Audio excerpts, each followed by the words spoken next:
Estoy en Cali, entonces no tengo frío. Pero bueno, bienvenidos. Vamos a entrar de una vez. Mónica, quiero pedirte tu permiso. ¿Puedo grabar la presentación? ¿Podemos grabar? Claro, por supuesto, grabémosla, por supuesto, y la grabamos y la compartimos, claro que sí. Ok, gracias, Mónica. Bueno, muy bien. Creo que arrancamos entonces. Creo que para ninguno de los que están en este momento en la sala, el tema de la presentación mía de estas 2 horas de compartir es extraño o es ajeno. O sea, de alguna manera, o como individuos o como profesionales, hemos tenido que ver con transformaciones, grandes o pequeñas. Todos hemos estado involucrados en esas transformaciones. Pues inclusive yo supongo que la mayoría del auditorio, un gran porcentaje del auditorio es coach. Yo no lo soy ingeniero industrial y como bien lo dijo Gustavo, pues la idea es que vamos a compartir desde otro punto de vista y desde otras áreas de conocimiento temas que nos conciernen a todos y con los que todos trabajamos en el día a día. La charla entonces, pues como ya ven todos el título, la transformación organizacional desde la conciencia y el compromiso individual, es un tema, la transformación organizacional es un tema que puede dar para muchísimo tiempo. Yo lo que hice fue unir algunos elementos que para mí han sido muy importantes en las experiencias que he tenido con organizaciones y con diferentes empresas y en diferentes momentos y procesos de transformación que he tenido a lo largo de toda mi labor profesional. Bien, antes de empezar, yo quiero contarles una historia que tiene que ver con transformación. Como les mencionaba, yo personalmente pues he tenido transformación como persona. Obviamente todos vamos evolucionando, todos vamos cambiando, no nos quedamos quietos. Realmente la transformación y el cambio es una constante, eso no lo podemos negar y lo sabemos todos. Pero quiero contarles una historia de transformación que realmente me impactó muchísimo y que yo puedo decir que fue un momento bien interesante en mi vida, sino pues un punto de inflexión. Los ingenieros sabemos que el punto de inflexión en la curva es donde cambia la curva, digamos, como de sentido. Eh, Cuando yo estaba trabajando en la Universidad Javeriana, aquí empieza la historia, eh, tuve la oportunidad, en ese momento era coordinadora de emprendimiento de la Universidad Javeriana de Bogotá. Tuve la oportunidad de salir de la universidad a hacer un programa de formación para los muchachos de IDIPROM. Aquí en Colombia, pues tenemos, IDIPROM es una institución pública desde el gobierno, de la Alcaldía Mayor de Bogotá, a donde llegan muchachos jóvenes entre los 14 y yo creo que los 25, 28 años de edad, pero llegan de una manera muy especial, digámoslo así. Yo hago un poquito como de récord, o sea, como de trazabilidad. Estaba coordinando el Centro de Desarrollo Empresarial, de Emprendimiento en la Universidad Javeriana, daba clases en la universidad a los jóvenes de la universidad, digamos que yo puedo decir que eran jóvenes que tenían oportunidad de desarrollarse pues en una universidad, cosa que para muchos jóvenes de América Latina no es posible. Son más bien pocos los que tienen la oportunidad de estar en la universidad, y como les dije, tuve la oportunidad entonces de ir a IDIPROM. Entonces IDIPROM, como les comentaba, es una institución pública, y en ese momento era el líder de esa institución, era el padre Javier de Nicoló. Lo conocemos muy bien aquí en Colombia, no sé si a nivel internacional y los otros países lo conozcan, pero es muy especial porque era un padre que lo que hacía, su labor era recoger los jóvenes, literalmente así, recoger los jóvenes de la calle, y no solamente de la calle, sino de las ollas más tristes en las que puede estar un ser humano. Los recogía, iba por ellos, los rescataba de ese hueco terrible, y empezaba a transformarlos. Por supuesto, ustedes imagínense unos muchachos que están en la calle hace mucho tiempo, que por supuesto están en la adicción profunda, que no tienen nada más, digamos, en su vida que su propia adicción, que no cuentan con nada más porque de alguna forma se han separado de sus hogares, si es que los han tenido. y seguramente por muchísimas causas diferentes como violencia, olvido, abandono, muchísimos factores y causas muy tristes que llevaban a que esos muchachos estuvieran en la olla, literalmente la olla más triste que puede estar cualquier ser humano. Entraban en la adicción entonces y el padre los recogía en ese estado. Casi que, pues aquí decimos que con cucharita los recogían en la calle y se los llevaba. Y empezaba entonces, como les decía, un proceso de transformación. Primero tenían una etapa de desintoxicación, en donde, claro, por supuesto, dentro de su adicción, pues ellos tenían que trabajar fuertemente. Muchos de ellos voluntariamente se iban con el padre a ese proceso y muchos otros, pues digamos que casi que les tocaba, porque no tenían más opción o porque no tenían ni siquiera el recurso para consumir droga. Entonces, habían unos que iban voluntariamente y otros que no tanto. Él empezaba entonces el proceso, los empezaba a transformar, a muchos de ellos tampoco querían salir de la calle, para ellos el hogar era su calle, era la calle, su hogar era la calle, y preferían eso a algo que podía llevarlos a generar posibilidades en su vida. Veían tan lejanas las posibilidades que realmente no creían mucho, no tenían mucha confianza ni mucha convicción en que esto podía ser una realidad. Listo, dentro del proceso entonces la primera etapa era la desintoxicación, como les decía, y cuando ya se lograba pasar a la segunda etapa, ellos los tenían en unas casas, inclusive digamos en el medio ambiente, campestres, muy bonitas, unos lugares muy bonitos para ellos. Y quienes lograban pasar al siguiente nivel en su proceso de desintoxicación, entraban, digamos, a otro proceso que era el proceso de capacitación, formación, reintegración, recuperación. El padre los llamaba los malabaristas, y los llamaba los malabaristas, pues ya me imagino que ustedes sabrán por qué, porque en cualquier momento ellos andaban en la cuerda floja, su vida se convertía en eso, y en cualquier momento podían caer de esa cuerda floja. Muchas veces había red y muchas veces no. Algunos de ellos inclusive morían en el intento, pero muchos otros lograban recuperarse, tenían cierta capacidad de resiliencia, muchos otros volvían a la calle, definitivamente no creían en el programa y se iban. Cuando me tocó a mí verlo, pues yo entré, digamos, al programa ya en la segunda fase, en donde ya estaban ellos en cierta forma desintoxicados, ya eran unos malabaristas y ya estaban en la cuerda floja, pero era formación. ¿Qué les brindaba IDIPROM en ese momento? Les brindaban la oportunidad de estar en talleres de trabajo laboral, es decir, que ellos podían aprender un oficio. Entonces ellos podían aprender panadería, podían aprender máquinas, mecánica, habían unos que tejían, y tejían manillas, aquí lo llamamos manillas, y así pues llegué yo. Y a mí me dijeron, Mónica, lo que necesitamos que usted le dé a los muchachos es clase de emprendimiento. Esa fue toda la información que yo recibí, y recibí un grupo de 250 muchachos para la clase de emprendimiento. Yo me preparé, por supuesto, como nos preparamos todos para dictar una charla, una conferencia. Este era un programa un poco más largo que una simple charla, pues no, era más largo, tenía su proceso, sus horas de trabajo con ellos. Era en un lugar bastante, digamos, lejano del centro de la ciudad, pues, en la misma ciudad, pero había que trasladarse bastante el trayecto, pues, para llegar allá.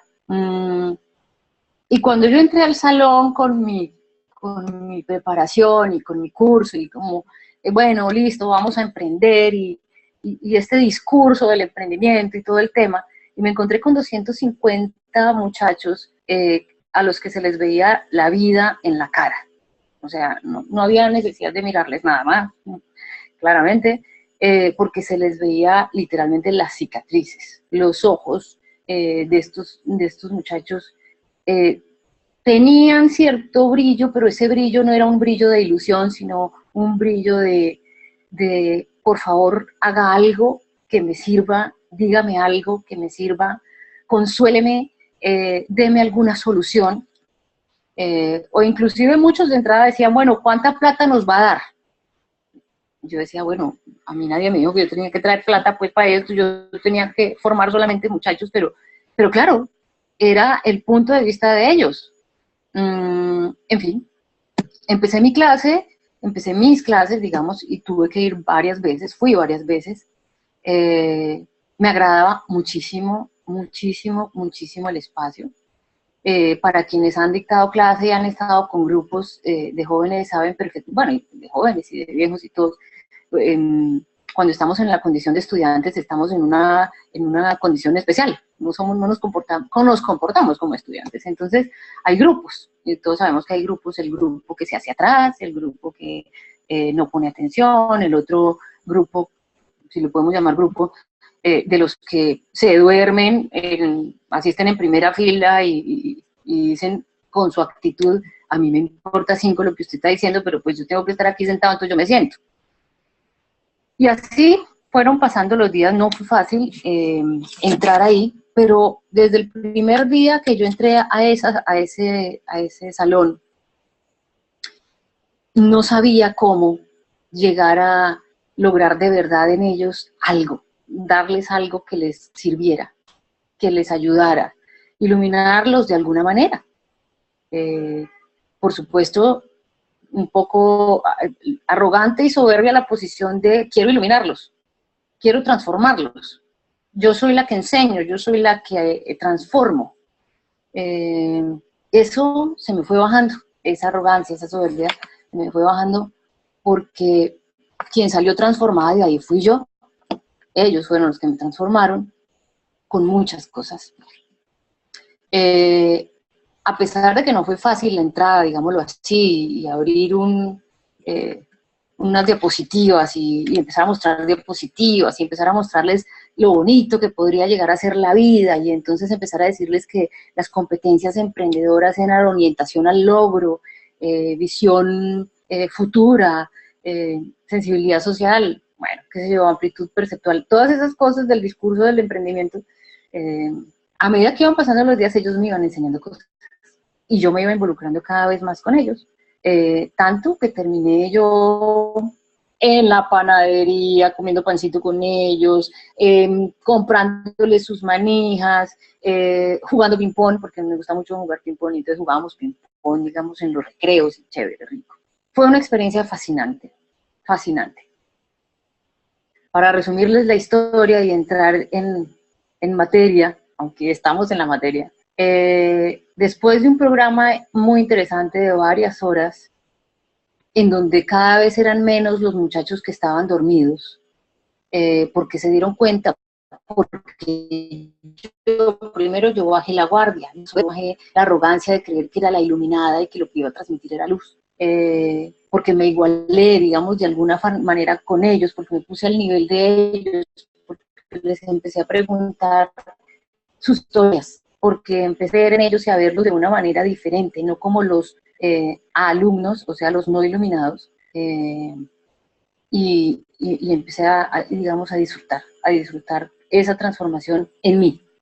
Pasó el programa y los muchachos se graduaron porque les hicimos grado y se los hicimos en la universidad, de un lugar bastante lejano y bastante desolado en donde estaban, pues obviamente tenían su infraestructura y todo, ellos estaban bien en su taller, pero de las ollas en las que ellos habían estado, a poder estar y pisar la Universidad Javeriana en uno de los auditorios más bonitos que tiene la universidad, en donde los invitamos a graduarse y les dimos su certificado.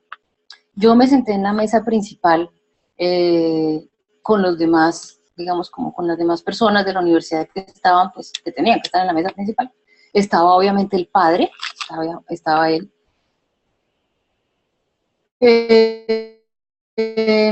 Y le di la mano y el certificado, cada uno de esos, cuando ellos me habían certificado y me daban la mano, y yo les veía de nuevo las cicatrices en la cara, yo verdaderamente me sentí sentía transformada, o sea, me enorgullecía muchísimo poderlos tener en ese espacio. Ellos se veían absolutamente felices, los ojos tenían una luz diferente, y yo también era diferente. Yo también me transformé gracias a esa experiencia. Y bueno, se graduaron 250 muchachos de IDIPROM en el tema de emprendimiento. Se acabó, yo volví a mi oficina, volví a mis clases con los muchachos javerianos. No puedo, aunque hice la comparación en cierta forma de este grupo versus el grupo de los jóvenes javerianos, y no quiero ser, digamos, como, no quiero entrar en comparaciones odiosas ni mucho menos, pero uno sí puede ver cómo, si tengo 250 muchachos en clase que vienen de las ollas de más difíciles, que no han tenido nunca oportunidades, o que las oportunidades que han tenido son negativas 100%, frente a otros muchachos que iban a clase, inclusive en la actitud de los de la primera fila que se dormían en el programa.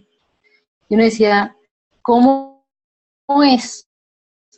¿Cómo es vida diferente? A los muchachos de IDIPROM les sobraban las competencias personales, de las que tanto hablamos y que tanto queremos inculcar en otros, pero les faltaban muchísimas oportunidades. Hasta el último día todavía me estaban diciendo, bueno, profe, ¿y la plata qué? ¿Quién nos va a dar plata?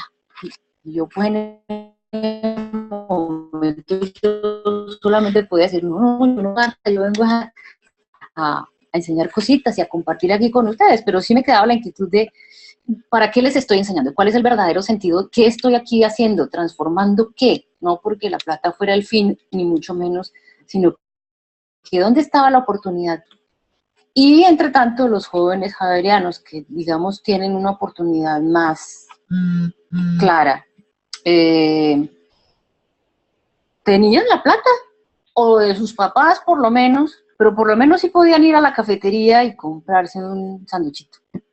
O ni siquiera estaban pensando en plata ni en oportunidades en ese momento. Ellos sabían que tenían que ir a la universidad, estudiar, hacer parte del sistema educativo, graduarse y ya.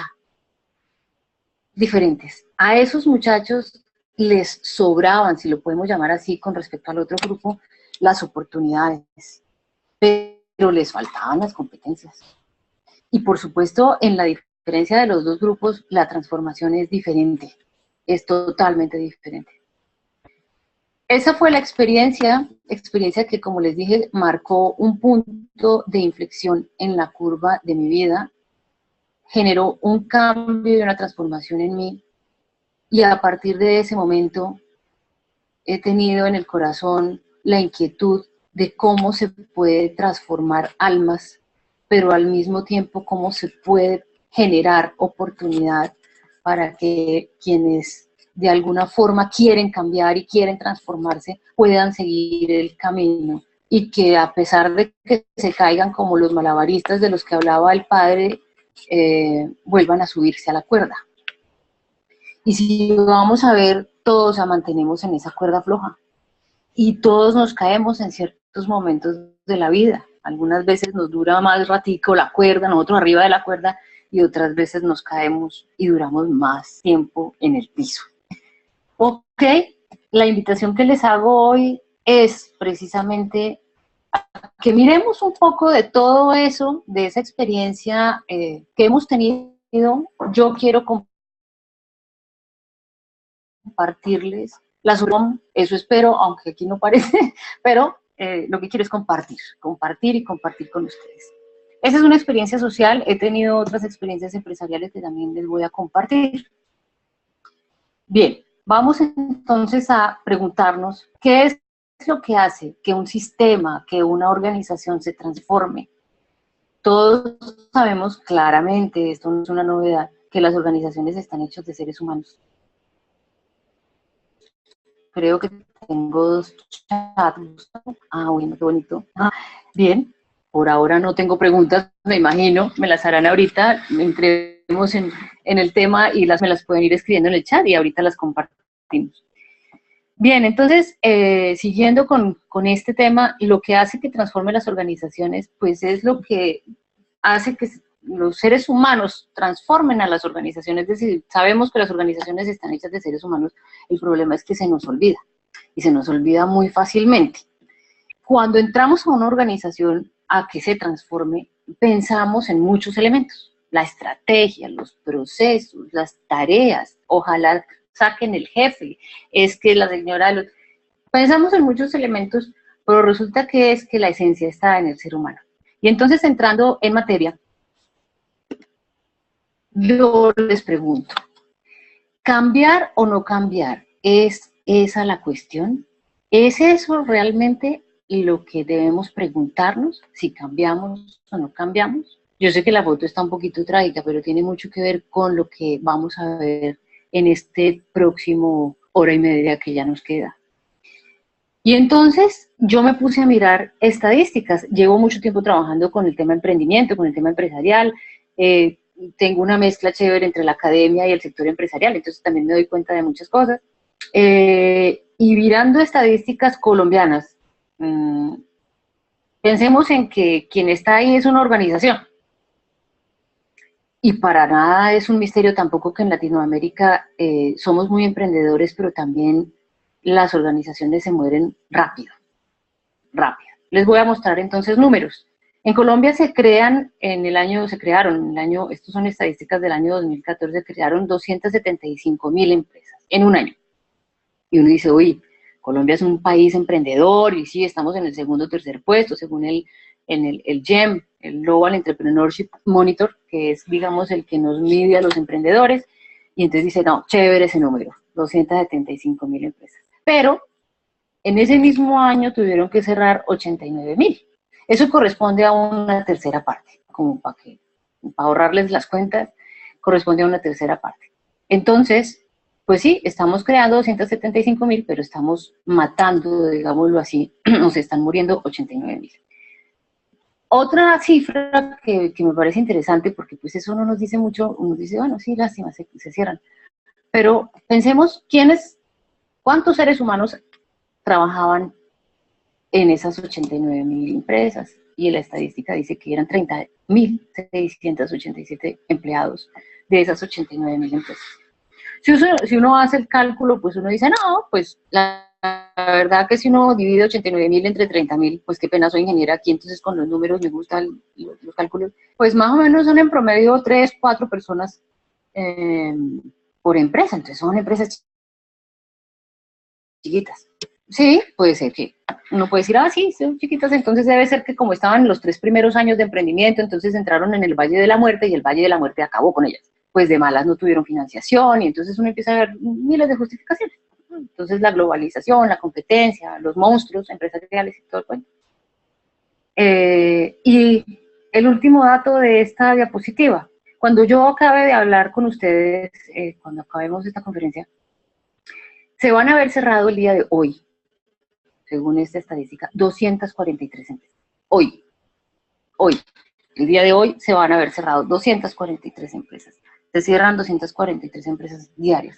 Estamos hablando del año 2014 y estamos más o menos en lo mismo. Las estadísticas 2015-2016 apenas estamos en curso, pero por ahí vamos, igualito. Somos el segundo, tercer país de emprendimiento, pero también somos el segundo y el tercero en que las empresas se nos cierren. Y como les decía, entonces uno busca justificaciones. La pregunta que yo les hago entonces en este momento es, si esos 30.687 empleados, y si multiplicamos por 4 esa cifra, es decir, en promedio cada empleado de esos tiene una familia de 4 personas, tal vez mucho, 120.000 personas se vieron afectadas por esos cierres. Si esas 30.000 personas hubieran sido conscientes de que en la empresa o la organización o ellos mismos necesitaban una transformación, si ellos se hubieran comprometido consigo mismos y se hubieran comprometido con la empresa de pronto en una transformación, ¿qué hubiera pasado? Tal vez entonces el panorama sería diferente y no estaríamos viendo un número ni de 89.000, ni de 30.000, ni de 243 empresas que se mueren día a día en Colombia. Pero los que son pequeños son los que se mueren, también se mueren los grandes. Los grandes, los antiguos, los viejos, los gigantescos también se mueren. Y también se mueren porque por unas cosas. Pero uno se pregunta, ¿qué pasó? ¿Qué cambio no hubo? Entonces uno se pregunta, ¿cambiar o no cambiar? Esa es la cuestión. Bien, sigamos y después resolveremos eso. Pensemos en las marcas que dominaban el mundo y desaparecieron. Y pues es que no se necesita mucha información como para ver las marcas que les voy a mostrar. De alguna manera todos las conocemos, por lo menos Latinoamérica, Colombia. Las máquinas de escribir Remington. Yo la verdad no es que yo sea muy ochentera, como de pronto espero que muchos de los que están aquí conmigo, que seamos ochenteros, pero yo escribí en esa máquina. Mi papá tenía una máquina igualita a esa. A mí me tocó hacer trabajos del colegio en esa máquina. Y si miramos la fecha en la que Remington dio a luz su primera versión de la máquina, 1868, y le aumentamos 100 años, más de 100 años, y Remington no evolucionó. ¿Por qué no evolucionó? Esa es una pregunta para dejar en el aire. Miremos otras. Voy a mirar el chat a ver si tengo. Ah, bueno, aquí hay alguien que también también, Rosana también tuvo que hacer trabajos en esa máquina. Somos varios, Rosana, somos varios los que tuvimos que escribir ahí. La verdad que es que yo, a pesar de que aprendí, ¿cómo se llama? Mecanografía con las monjas del colegio, me equivocaba mucho. Yo era la de la secretaria que le hacía las cartas a mi papá y mi papá tuvo que tenerme mucha paciencia con las cartas. En fin, sigamos. Pensemos en otra empresa que sea grande, que sea de las empresas viejas. Blockbuster. Yo creo que más de uno se ha preguntado aquí, ole, a Blockbuster, ¿cómo nos ocurrió hacer algo parecido a nomás que ahora pues uno no necesita salir a ninguna parte a alquilar una película porque se las ve todas en un momentico, se las repite, vuelve y se las ve, y las series más antiguas se las repite y se las ve. Pero claramente, aquí está en el texto, dice, porque si tenían más de 9.000 tiendas y más de 60.000 empleados, ¿qué pasó? Y entonces dice aquí, mala planeación estratégica, y se declaró en quiebra en 2010. Mala planeación estratégica. Bueno, ese es un buen resumen de muchas cosas que pudieron haber pasado en Blockbuster, en una organización tan gigantesca, tan grande, pero ahí hubo algo que no cambió, o algo que cambió mal. No sé. Preguntas que dejo para resolver, no sé, después de esta conferencia, cada uno en su propio espacio. Kodak, una empresa conocidísima, nacida en 1889, todos teníamos que ver con una cámara Kodak en algún momento de nuestra vida, que a mí me fueron una Kodak, los rollos había que revelarlos y todo este tema, y hasta hace poquito, porque también los ochenteros sabemos lo que es esto, sabemos perfectamente, ¿no? No sabemos, pues no es que llevemos 100 años aquí, porque pues no tenemos todo eso, pero sabemos lo que fue Remington, Blockbuster, Kodak, y las acciones de Kodak en el año 2010 se cayeron al suelo. ¿Qué pasó con Kodak? Es que uno puede decir, Dios mío, ¿en qué momento se empezó a ver el cambio en el entorno y Kodak no reaccionó, no cambió? ¿Qué pasaría allá adentro? Una compañía tan antigua, tan grande, tan importante y prácticamente tan única. Bien, no lo sé. No sé, otra pregunta en el aire y vamos a mirar. No les traje sino 5 tranquilos porque si aquí me puedo poner a mirar cuáles son las grandes que desaparecieron, pues nos podemos quedar un buen rato.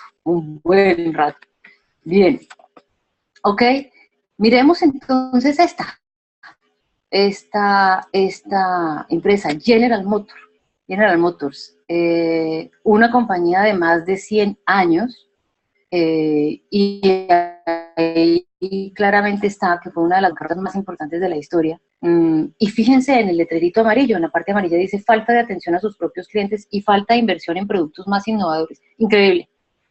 Increíble, dice uno, pero ¿cómo es posible?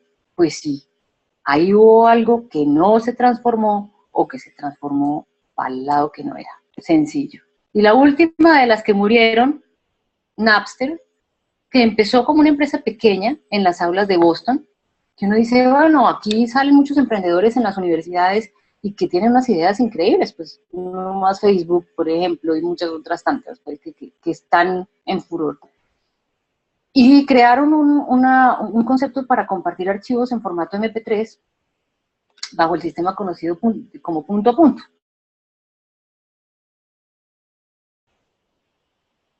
P2P. Es un detalle, y en esa época, digámoslo así, se les olvidó el detalle de los derechos de autor. Ahora, pues la cosa tal vez está un poco más resuelta, pero es increíble que ellos hayan generado un sistema, el del punto a punto, que todavía se usa, que se usa hoy en día, y que hayan muerto porque las discográficas los demandaron por derechos de autor. Esos son los detalles que uno dice, pero ¿cómo no pensamos en eso? ¿O qué fue lo que no cambiamos? Pasemos al otro lado de la moneda como para dejar un poquito el negativismo y pensemos en empresas que sí se transformaron. Una empresa que todos conocemos, tiene más de 100 años también, 84 de esos años en México, y fíjense que IBM cambió su business core, que era desarrollo de computadoras y de hardware, a servicios y soluciones tecnológicas de información. Yo puedo decir que IBM la agarró rapidito, la cogió en el aire y dijo, esto aquí a punta de solamente computadoras y hardware no vamos a salir adelante, vámonos, en vez de solo eso, solo el hardware, vámonos con el tema de servicios y soluciones de tecnologías de información, y ahí hay muchísimas cosas encerradas. Chévere, por IBM, todavía la vemos viva.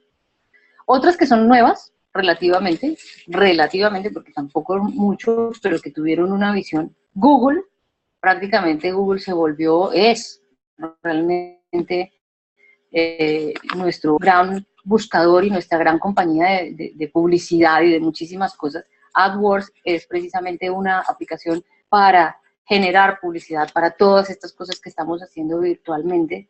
Pero si ustedes se dan cuenta en la historia que está ahí escrita, era un negocio muy poco redituable y sufría para mantenerse a flote. Sin embargo, vieron una oportunidad y apenas vieron la oportunidad, la tomaron y se aliaron con una compañía de California que los ayudó a salir adelante. Es decir, transformación, digámoslo así. Entonces ya estamos hablando de que esta es una que es mediana en términos del tiempo, relativamente nueva, digámoslo así, pero que está cambiando, que se está transformando y cada día más, o sea, viven en constante transformación.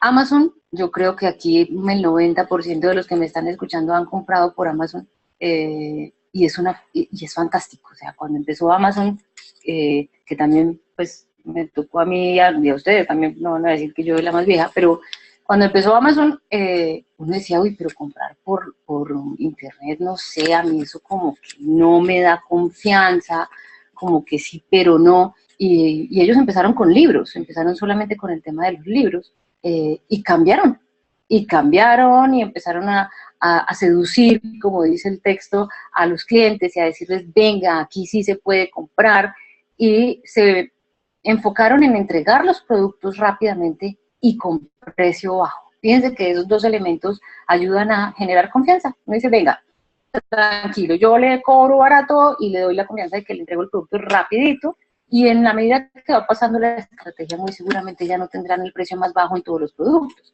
Pero Amazon es un sistema fantástico, fantástico realmente. Xerox es otra compañía que se transformó y pasó de vender oficinas a manejar procesos de máquinas para oficina, equipos para oficina, a manejar procesos de negocio. También, ¿no? Aquí no solamente hacemos productos, sino que también vamos a poder ofrecer servicios. Si se dan cuenta, servicios, administración de recursos humanos, servicios de administración de la relación con los clientes, empresas del gobierno, de todo el mundo. O sea, Xerox también rapidito. Ellos no se quedaron como Remington, y simplemente IBM y Xerox pasaron de productos a servicios, hicieron rápido la transformación. Y finalmente esta para los de Nintendo, que aquí se ven como las transformaciones para los que juegan y los que no juegan, porque precisamente se inventaron el Wii para esos que no juegan, y yo hablo de esos que no juegan porque yo, para ser sincera, no juego ni Xbox, ni Play, ni Nintendo, ni nada de esas cosas, pero sí veo que mis hijos juegan mucho de eso, y sí recuerdo muy bien que el tema del Wii empezó a tener mucho que ver con las amas de casa, con los adultos mayores, con los aficionados al ejercicio, y que realmente uno tenía un Wii, o las personas que tenían un Wii, lo usaban para adelgazar. Entonces uno dice, oye, chévere, aquí no se trata solamente de los que saben jugar o juegan con sus videojuegos o lo que sea, sino yo quiero adelgazar, entonces me compro un Wii.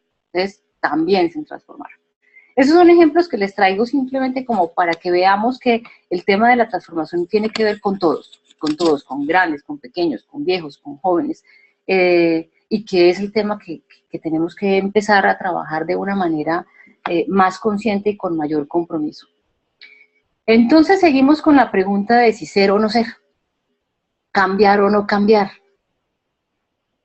Yo creo que no es, digamos que hacernos esa pregunta de si cambiamos o no cambiamos, pues casi que ya está un poquito obsoleta. Vivir o morir, tan sencillo como eso. ¿Cambiamos para vivir o no cambiamos y morimos? Sencillo, como la primera diapositiva. Actuar o dormir, porque hay muchas que todavía no están muertas, pero que están durmiendo, y que dentro de muy poquito, por no actuar a la velocidad que va el mundo, pues seguramente van a entrar en el grupito de los que se mueren por no hacer un cambio, por no hacer una transformación.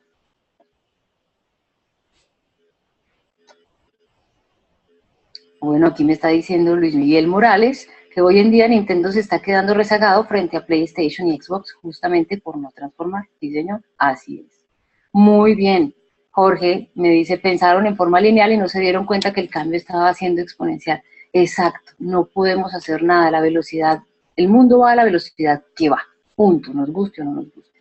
Entonces la pregunta es, no es ser o no ser, sino nos estamos transformando y nos estamos transformando a la velocidad que nos tenemos que transformar, o estamos como medio dormidos y todos los días nos levantamos y decimos, no, sí, tenemos que ir a la velocidad que va el mundo, esto va muy rápido, tenemos que competir, nos tenemos que diferenciar, pero pues a la hora de la verdad, ¿qué tanto es discurso y qué tanto es verdadera acción?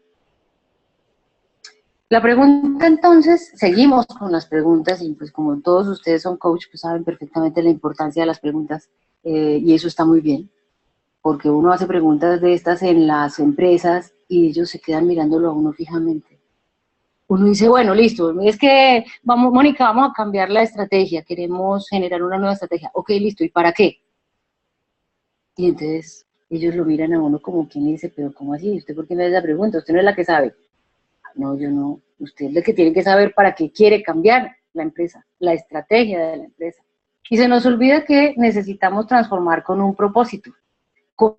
Es que no es cambiar por cambiar, es que no es cambiar porque el mundo va a 1000, es que no es cambiar porque nos tocó, es que es cuál es el propósito del cambio, qué es lo que queremos cambiar, para qué queremos cambiarlo. Y entonces hablemos de la gran oportunidad que más adelantico voy a volver a mencionar, esa gran oportunidad que tenemos que generar para transformar con propósito. Miremos entonces qué pasa si transformamos los individuos y por lo tanto transformamos los sistemas. Pensemos entonces qué podría suceder aquí. Les voy a contar una historia también, más bien más cortica de la que les conté al principio. Yo estaba trabajando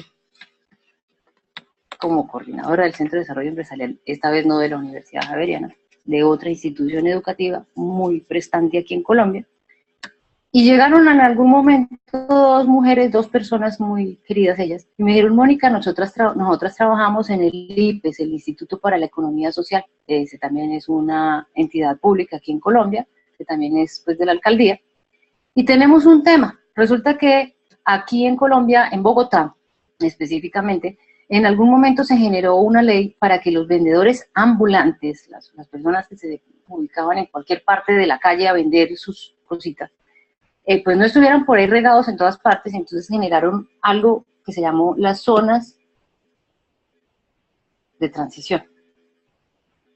¿Qué era eso? Una zona, como su nombre lo dice, en donde ubicaban a todos estos vendedores, los organizaban muy bien allí, Y era de transición porque ellos tenían máximo 2 años para estar en esa zona y volver, digamos, no a la calle, sino transformados como, yo no lo podría llamar mucho como empresarios, pero sí de ahí salieron empresarios, o como negociantes, pero transformados. O sea, digamos, el IPES tenía esa meta.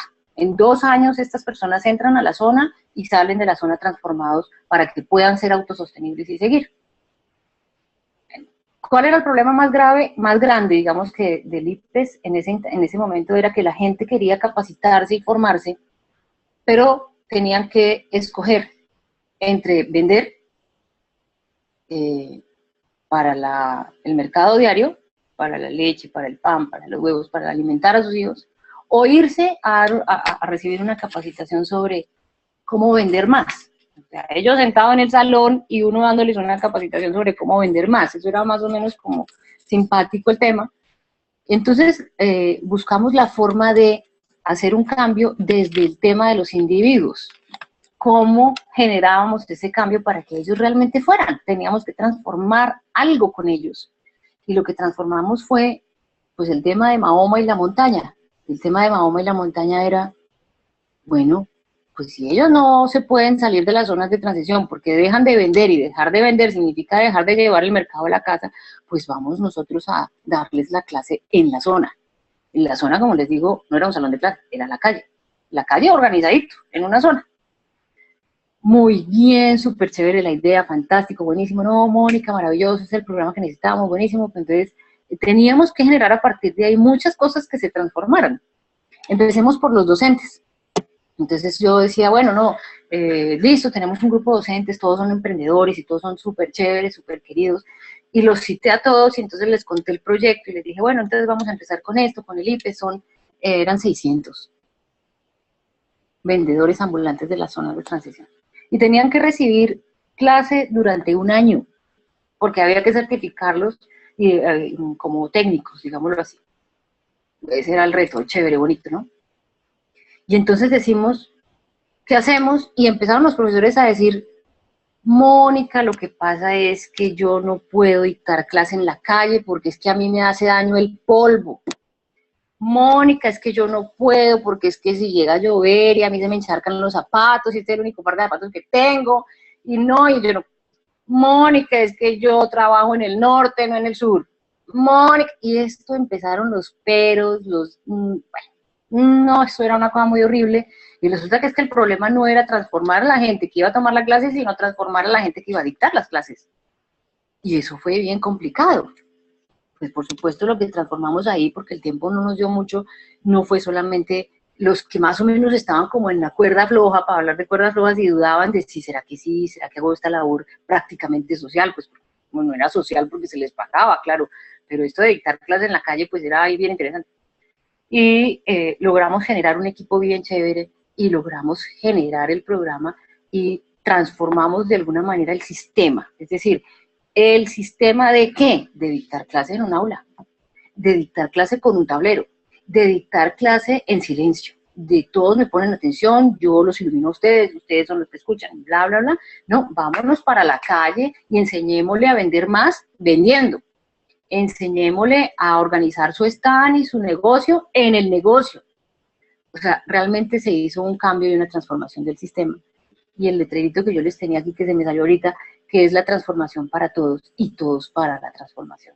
Ese es el mensaje que si nos, digamos, que no se acuerdan de nada de lo que les dije esta noche, por lo menos quiero que les quede. La transformación para todos. Las organizaciones, la gente que trabaja en las organizaciones, cuando hablamos de cambio, más de uno se asusta, más de uno sale a correr, más de uno empieza a mirar rayado, más de uno se esconde donde, bueno, paga escondedero a pesos, decimos aquí en Colombia. Súper, entonces, cuando nosotros vamos a transformar, ¿qué hacemos? Transformamos para todos, y todos se meten en la transformación. No podemos esperar otra cosa. Esto no es el tema de solo los directivos, o solo los consultores, porque esa es otra cosa. Yo soy consultora, pues, qué pena, pues, no es por hablar mal, pero las empresas dejan de hacer cosas que son claras para ellos, no involucran a la gente, pero sí involucran un equipo externo para que ese equipo externo venga y los transforme. Y ese equipo externo casi que llega a la soberbia y a la arrogancia de decir, ok, listo, yo vengo a transformarlos. Ustedes hagan lo que yo les diga. Y resulta que el que se transforma es el individuo, la que se transforma es la organización. Y en eso es que tenemos que pensar seriamente. Muy bien. Entonces pensemos desde el tema individual y desde el tema de los sistemas, para no llamarlo organización solamente, ¿qué es lo que transformamos? Y yo me hago ahí 5 preguntas. Seguimos con las preguntas. ¿Por qué nos transformamos? ¿O por qué queremos transformar el sistema? ¿Para qué nos transformamos y para qué transformamos el sistema? ¿Qué es lo que realmente vamos a transformar? Porque esto no es de que vamos a transformar la organización, y que la organización tiene muchas cosas. ¿Quiénes van a ser parte de esa transformación? Casi que las respuestas se las di en la diapositiva anterior. ¿Y cómo? Yo me hago esas preguntas. Hay otras tantas para hacerse, como el cuánto, el cuándo, todas esas cosas son interesantes, pero si uno contesta estas 5 preguntas antes de una transformación, o por lo menos le dice a una organización, venga, contésteme estas 5 preguntas, pero no se las pregunta solamente al jefe mayor, ni a los directivos, ni a los vices, ¿no? Pregúntenselo a la gente que muele, bueno, no estoy diciendo que ellos no muelen, ni mucho menos, pero a la gente que está abajo, a la gente que habla con los clientes, a la gente que atiende, a la gente que está de pronto metida en una oficina haciendo números. Y se pueden llegar a sorprender de las respuestas. O sea, la diferencia en las respuestas entre lo que dicen los directivos y lo que dicen las otras personas. Las personas, digamos, como por decirlo así, del común. Bien. Vámonos con cada una de estas preguntas. Yo sé que este es un tema, como les dije al principio, que puede dar para muchas charlas. Yo espero no pasarme de las 12 de la noche de Colombia. Entonces ya los de Argentina deben estar calculando 2 de la mañana, pero bueno, yo espero no pasarme más. Y miremos entonces por qué.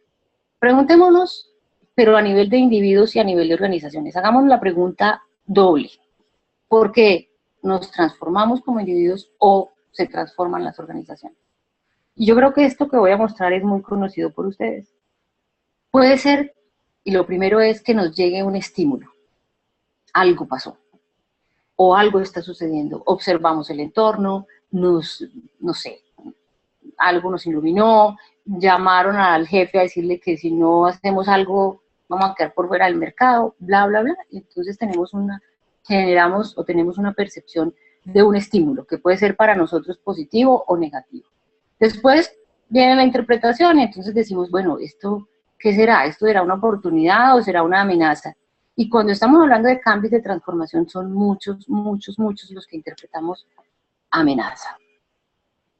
No, es que vamos a hacer un cambio en la compañía. Nos echaron. No, me echaron y entonces llega uno a la casa y no, me van a echar. Muchas veces interpretamos las cosas como amenazas. Y lo he visto, claramente. O lo podemos interpretar como una oportunidad. Luego entonces, ¿qué sentimos hacia eso? Eso lo saben ustedes muy bien. Los coaches y todas las personas que me están oyendo saben muy bien que después de una interpretación generamos una emoción. Y entonces podemos llegar a sentir, oiga, no, esta es una oportunidad chévere, vamos a ponerle el perrenque, decimos aquí, a este tema, a esta transformación, o vienen los apáticos y dicen, yo no creo en eso, ya ese es un cuento que nos están echando, quién sabe esa transformación para dónde va, ya, y empiezan a sentir apatía. Yo no voy a cambiar, yo hago las cosas bien hechas, esto no tiene nada que ver conmigo, bla, bla, bla. Eso estamos pensando en que a la gente le llegue la comunicación de que va a haber un cambio, o de que alguien les dijo, o que por el correo de las brujas, o que en el baño se enteraron de que está pasando algo, y entonces a partir de ahí todo el mundo empieza a sentir cierta emoción. Y entonces a partir de ahí generamos acciones, y las acciones es, me resisto, yo no estoy de acuerdo con esto, entonces no hago nada, entonces sigo con lo mío, entonces yo voy a hacer aquí lo mío, y punto, se acabó, sigo, me resisto, o me comprometo. Y a partir de ahí generamos hábitos. Y entonces, si yo me estoy comprometiendo, le creo al cambio, tengo una pasión, genero una oportunidad, veo una oportunidad ahí, y para mí es un estímulo negativo, positivo, yo entonces puedo empezar a generar hábitos a partir de ahí y empiezo a ver buenos, digamos, resultados o logros a corto plazo. O lento, pero me va a tocar, porque es que finalmente o cambiamos, y entonces las personas que están en las organizaciones, pues muchas veces, por más resistencia que hagan, pues les toca. Y si no les toca, pues más trabajo les cuesta. O sea, entre más tiempo, más trabajo, pues, para hacer el cambio. Pero entonces preguntémonos por qué la gente haría el cambio, por qué la organización haría el cambio, qué ve la gente en el cambio, por qué no involucramos a la gente en el cambio desde el principio, por qué no nos encerramos los directivos con además los consultores allá arriba y empezamos a hacer cambios y cosas y la gente aquí mientras tanto no sabe qué está pasando y no nos preguntamos por qué cambiaría la gente, por qué. Primero la razón, la causa. ¿Por qué tenemos que cambiar? Y dentro de ese por qué, pues uno también evalúa las expectativas, y estamos hablando de las dos cosas, tanto de los individuos como de las organizaciones, cuáles son las expectativas, cuál es la experiencia que hemos tenido con respecto a lo que queremos cambiar, y entonces uno puede decir, no, pues es que vamos a cambiar la estrategia. En algún momento entré yo a una organización, estaba precisamente como consultora en una organización y era muy interesante porque uno le decía al jefe, al gran jefe, le decía, bueno, ¿qué es lo que tenemos? No, tenemos que cambiar porque nos están pidiendo de la casa matriz que aumentemos las ventas en un 50%, y uno dice, o en un 100%, entonces esas metas de ventas son bien interesantes, entonces todo el mundo habla del número, de ese número, y lo que ese número genera es angustia. Y entonces cuando se genera esa angustia y ese caos y esa cosa tan horrible, entonces dices, ve, nos van a sacar a todos si no cumplimos estas ventas, si no llegamos allá, y empieza a generarse todo este caos. Y le pregunta a uno al jefe, bueno,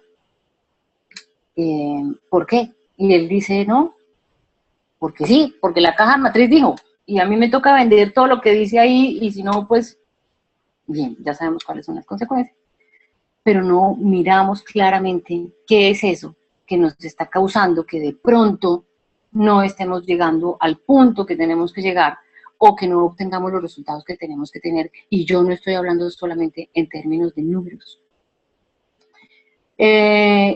¿Cuáles son los conocimientos que tenemos con respecto al cambio que estamos dando? ¿A qué le estamos dando el foco? ¿A qué le estamos poniendo atención? Digámoslo así, eso es lo que llamamos atención positiva. ¿Y qué tanto nos estamos reprogramando para hacer ese cambio? Yo voy a hacer una pausa aquí. No sé qué se me hizo el chat, me lo perdí. Gustavo, si estás por ahí, tienes algunas preguntas o hago una pausita aquí y hay alguien que quiera conversar, hacer preguntas. Ok, bueno, miremos. Entonces es el momento. Vamos a ver aquí manitos levantados. En este momento no tenemos manitos levantados. Si alguien tiene alguna pregunta, por favor, o en el chat levantando la mano. Bueno, pues No. Gustavo, eso puede ser muy bueno o puede ser muy malo. ¿Será que están como los de la primera fila? Aquí hay una pregunta, Sergio. Estoy abriendo tu micrófono y tu cámara.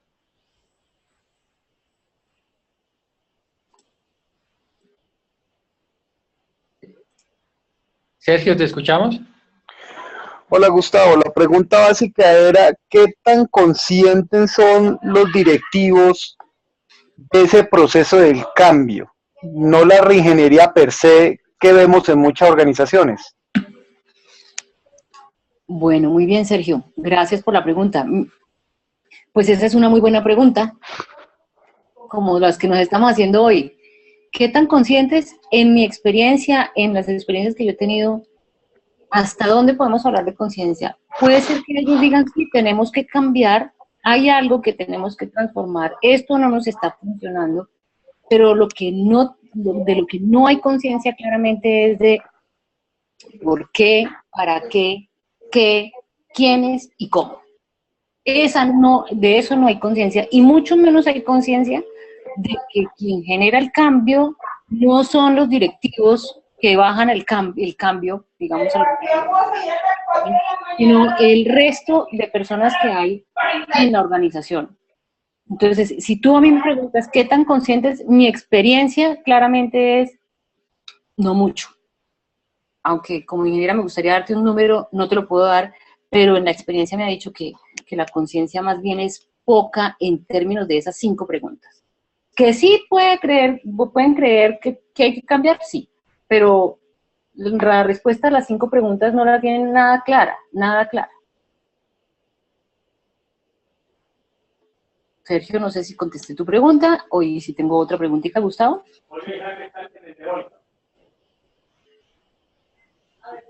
Perfecto, mil gracias por la pregunta, por la respuesta. Muchas gracias a ti, Sergio. Gustavo, ¿tenemos otra pregunta o continúo? Aquí está una pregunta de Jorge, Jorge Lies. Jorge, estoy abriendo tu micrófono y la cámara. Jorge, bienvenido. Gusto tenerte aquí. Más que una pregunta, una inquietud que me surge, porque cuando hablabas de Kodak, por ahí escuché una historia que una vez le presentaron al CEO de Kodak la propuesta de hacer una cámara digital. Incluso le presentaron un boceto, un modelo, y que no creyó en eso y que prácticamente no le hizo caso ni le prestó atención. Ahora, la inquietud que me cabe es, el CEO de Kodak no era una persona limitada, no era uno cualquiera, era el CEO de Kodak, que no alcanzó a darse cuenta de la necesidad del cambio, ¿no? Y por ahí, yo trabajo en una empresa de telecomunicaciones desde hace muchísimos años, y lo vivo a diario, que es muy difícil que los colaboradores se den cuenta de la necesidad de cambiar. Y vivo con la experiencia diaria de gente que me dice, yo entré a trabajar acá hace 30 años cuando un teléfono era un teléfono, y yo no tengo la culpa de que ya no haya más teléfono. Yo quiero seguir reparando teléfonos. La inquietud que me surge es que qué complicado es hacer ver esta necesidad imperiosa de cambiar a todo nivel, a nivel de la gente de base y a nivel del CEO de la empresa. Sí, Jorge, yo estoy de acuerdo contigo. Digamos que lo que tenemos es que romper precisamente el paradigma de que es complicado o que la gente no quiere cambiar. Es que lo que decía yo ahorita, digamos, en términos un poco rústicos, es este tema del cambio y de la transformación, ¿dónde se empieza a generar? ¿Y qué tanto se empieza a involucrar a la gente desde el inicio? Es decir, si las organizaciones quieren hacer el cambio, se dan cuenta, ok, listo, el que se da cuenta, digamos, es el alto directivo o los vices, sus manos, sus equipos, su equipo inmediato, pero empiezan a generar cambios a puerta cerrada, por decirlo de alguna manera. Y las puertas a veces no están tan cerradas, entonces se empieza a colar, digamos, ese rumor, esa información, y la gente lo primero que hace es resistirse al cambio, porque es que claramente el cerebro dice, esto no lo conozco yo, algo va a pasar aquí, a mí no me va a convenir. Ese es el tema de la interpretación y el tema de la percepción. Yo percibo que algo está raro allí, interpreto que es una amenaza para mí, esto me da apatía y por lo tanto me resisto, entonces no actúo. Ese camino se genera es precisamente porque las organizaciones desde sus directivos no involucran a la gente en el proceso de cambio, pero más bien lo que hacen es definir el cambio que van a hacer, tienen claro que lo necesitan hacer y después quieren bajarlo, ya hecho, ya estructurado. Entonces es casi como ponerle un vestido a alguien a quien ni siquiera le preguntaron cómo podía llegar a ser. Cuando las organizaciones que han hecho cambios han sido, o sea, que han tenido cambios exitosos, es porque han sido involucrada la organización completa. Y la organización completa puede ser muy grande, pero se puede. Precisamente en el cómo, se puede ver cómo, valga la redundancia, la organización entera se puede, y el eslogan es transformación para todos y todos para la transformación. Si la gente se ve retada, se ve que quiere, que puede proyectarse a partir de esa transformación de la organización, no solamente no se resiste, sino que empuja. Por eso yo creo, y la experiencia que he tenido también me ha dicho, aquí lo que hace falta es involucrar a toda la organización, no solamente que los directivos definan un cambio y lo quieran bajar. No, ya hicimos el cambio de estrategia, entonces ahora comuniquémoslo. Entonces hablamos de la cascada. La cascada es que ya al último no le va a llegar como le debe llegar, porque no estuvo ahí. Yo pienso que es por ese lado el tema, que la resistencia se genera es por eso. Ok, gracias. Sí. Ok, Jorge, gracias a ti. Gracias, Jorge. Feliz noche. Gracias, muy amable. Bueno, yo voy a seguir entonces, Gustavo, si está bien, ¿sigo? Tengo otra pregunta, tú me dirás si la Ah, dale, sí, bueno, vamos. por allá ya está Luis Miguel Morales. Luis Miguel, abro tu micrófono y cámara.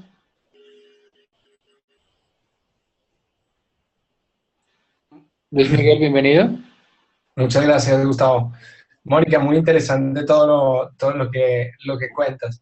No, tal vez un aporte que quería hacer con respecto también al comentario de Jorge recién, que tenía que ver con esto de cómo el CEO de una compañía tan grande como Kodak puede fallar en esto de pensarse en el cambio. Y creo que también, junto con lo que dice Mónica, con respecto a no involucrar y a encerrarse como en una cápsula, creyendo que son los todopoderosos de la dirección de una organización, también creo que el tema del apego hacia los resultados que han sido positivos o que han favorecido de alguna forma el éxito en la organización en algún momento, juega en contra del mismo transformación. La verdad que yo por lo menos como consultor también he tenido muchas experiencias de dueños de medianas, pequeñas y grandes empresas que siempre dicen, pero si así nos ha funcionado siempre, ¿por qué hemos de cambiar, no? Solo digamos, ese aporte. Y muchas gracias, Luis Miguel, por el aporte. La verdad, sí, de hecho tengo una experiencia muy de ese estilo, y es que precisamente cuando estuve compartiendo con una organización grande, muy importante aquí en Colombia, y me pidieron hacer como una actividad que tenía que ver con el cambio de la organización, y digamos como que la información que me dieron a mí era sobre lo que no se había alcanzado, y por supuesto la experiencia mía fue hablar sobre el cambio necesario para alcanzar lo que no se había alcanzado, pero salió, digamos, a relucir el tema de, pero es que lo que sí se ha alcanzado, ¿qué? Entonces, ¿por qué el por qué? El por qué y el para qué vamos a generar un cambio si con esto sí nos está funcionando. Yo estoy totalmente de acuerdo con eso. O sea, casi que se mira el vacío y no se mira de pronto lo que sí se ha logrado, y a partir de lo que sí se ha logrado, cómo seguir evolucionando. Y entonces ya no hablamos de un cambio, sino de una evolución. Entonces ya hemos logrado esto y entonces vamos al siguiente nivel. Y muchas veces en las transformaciones de las organizaciones se desconoce esos logros, esa parte positiva. Muchas gracias. Muchas gracias. Bien, Gustavo, entonces voy a seguir. Perfecto. Muchas gracias por proporcionarme las preguntas, y ahorita voy a dar otro espacio para que sigamos comentando y conversando. Bien, entonces pasemos a la siguiente pregunta, que es el ¿para qué? ¿Para qué creemos nosotros que se transforman las organizaciones y los individuos que están en ellas? Pues pueden existir muchísimos para qué, muchos propósitos, ¿no? Pero es bueno que la organización y el mismo individuo se lo pregunte, y entonces para conseguir un propósito, para conseguir una meta, para conseguir un objetivo, para generar una oportunidad tanto a la organización como a los individuos, para conseguir unos beneficios, para obtener unos resultados, porque siempre, digamos, estamos pensando en lo importante que son los resultados, para generar un impacto o para proyectarse. Digamos que aquí no están todas las razones, simplemente es preguntarnos el para qué y preguntarle a la organización para qué quiere conseguir, cuál es el propósito, cuál es esa gran oportunidad que está viendo o que se puede ver o que la tenemos que definir para ver que haya una transformación. y haciendo, digamos, alusión un poco a lo que acabamos de hablar con Luis Miguel, el tema de la transformación no solamente es algo que no está funcionando y entonces tenemos que hacer que funcione, sino es evolución también. Y entonces puede haber un cambio evolutivo, una transformación evolutiva, y de hecho de eso se trata la transformación, de evolucionar. Entonces sí, nos tenemos que preguntar el para qué, es importantísimo que lo tengamos muy claro. Muy bien, dentro del mismo para qué, entonces, y entrando un poquito más en el detalle, uno habla con las organizaciones y los directivos de las organizaciones, y digamos que uno dice, ellos mismos dicen, bueno, porque queremos ser rentables, o queremos ser más rentables, o queremos vender más, queremos proyectarnos, queremos ser productivos, queremos ser competitivos. Estas son palabras que se usan mucho, que están muy, digamos, como muy a la vanguardia, ¿no? Para aprovechar oportunidades, para esquivar las amenazas, para estar a la vanguardia, vale la redundancia, y para crecer. Y entonces uno le pregunta a los individuos, ¿usted para qué quiere transformarse? Y claramente las razones pueden llegar a ser otras. Si habla uno con el directivo de qué quiere transformar y para qué lo quiere transformar, las respuestas con respecto a los individuos de la organización pueden ser muy diferentes. ¿Para qué le gustaría a usted como individuo transformarse dentro de la organización?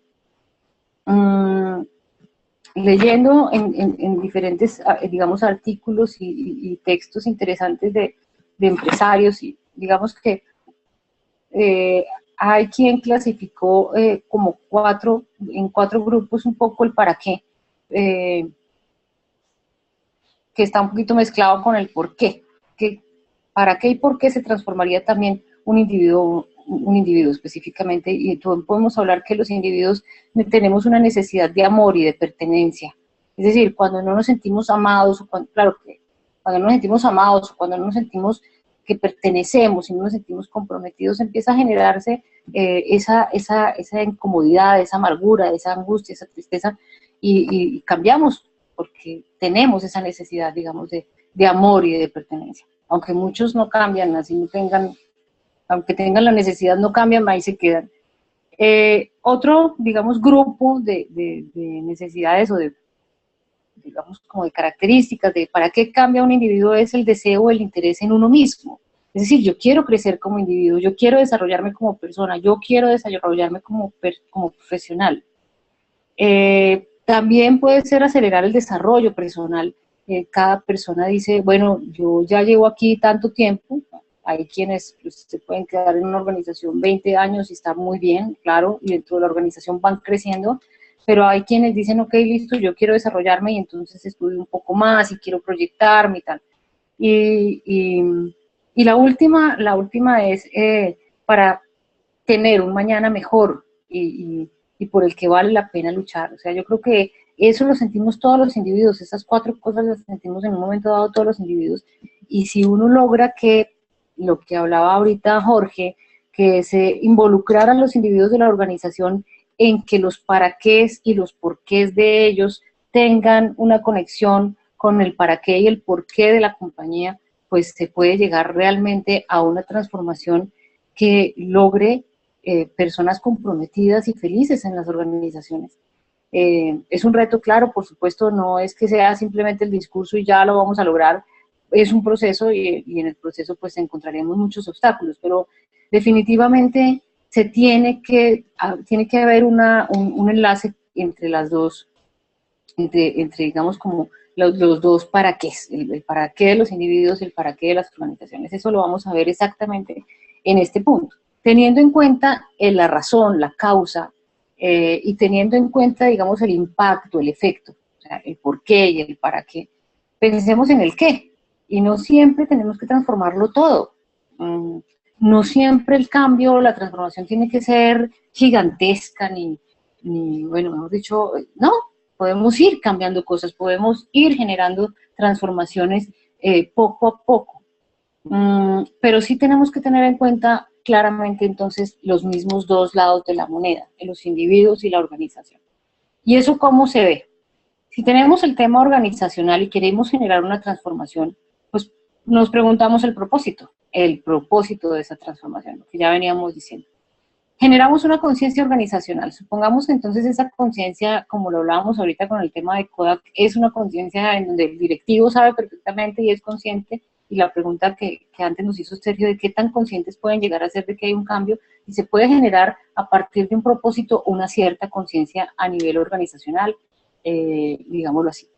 Entre esos dos elementos, el propósito y la generación de conciencia, debe haber comunicación y debe haber involucramiento de las personas, de todas las personas que están en la organización. Uno dice, no, pero todas, sí, porque es que precisamente están en la organización, hacen parte de la organización. Por supuesto que los roles y la responsabilidad y la forma de involucrarse podrá llegar a ser diferente en términos de cantidad y de calidad, pero definitivamente cuando se va a generar una transformación hay que pensar en el propósito, para qué nos vamos a transformar, en somos conscientes o no, cuál es la conciencia organizacional a partir de ese propósito, y estamos hablando de la organización entonces, y cómo hacemos para unir las dos cosas, o sea, que haya propósito y que haya conciencia por medio de la comunicación y por medio de involucrar.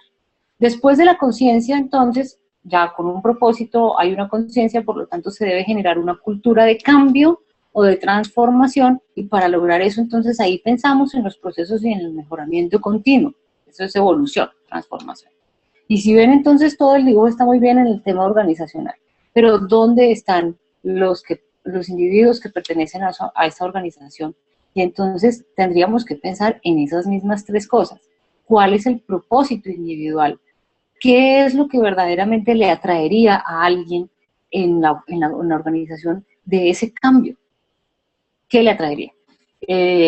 ¿Y cuál es el propósito en su vida, su proyecto, sus deseos, ¿no?